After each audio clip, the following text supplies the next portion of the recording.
Hello everyone, welcome to Dr. Wayne Dyer's 101 Ways to Transform Your Life. Here we are with part 46. 46 parts in, we're nearly halfway there.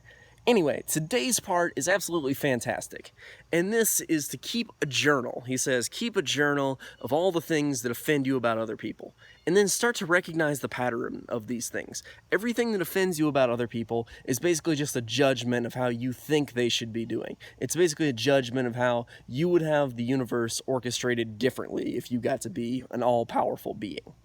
And he's saying that, unless we're going to be a god, we're going to all be omnipotent, we might as well just accept the fact that other people are going to be how they're going to be, and we shouldn't be controlling and judging them for that.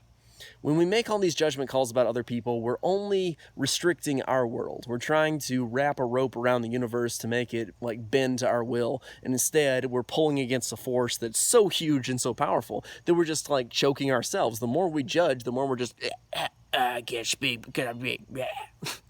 I mean, this is what people are doing all the time with this judgment.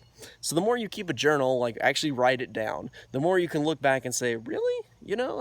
I did that, I thought that, I wanted to think that this person should behave this way. I mean, people are always offended, and they're always looking to be offended with that kind of attitude by other people. They're like, oh, I can find this thing to be not perfect and this thing to not be perfect. And the more they do that, they're just wrapping the noose, they're pulling it tighter and tighter around their neck, and they're just killing themselves with it.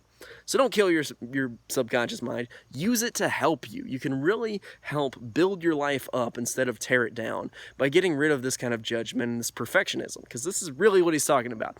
Perfectionism. Everybody's expecting perfect, perfect, perfect. I would do it this way, and this way. And saying, no. People don't have to do it that way. We can have everything work out the way it is. Accept that the world does not need to be made in your image. And accept that perfection is just not achievable. Accept reality as it is. And let it go. That's basically it for part 46. I will see you guys next time with part 47. Stay tuned, and let's talk about this kind of stuff, because I love it. I hope you guys love it too.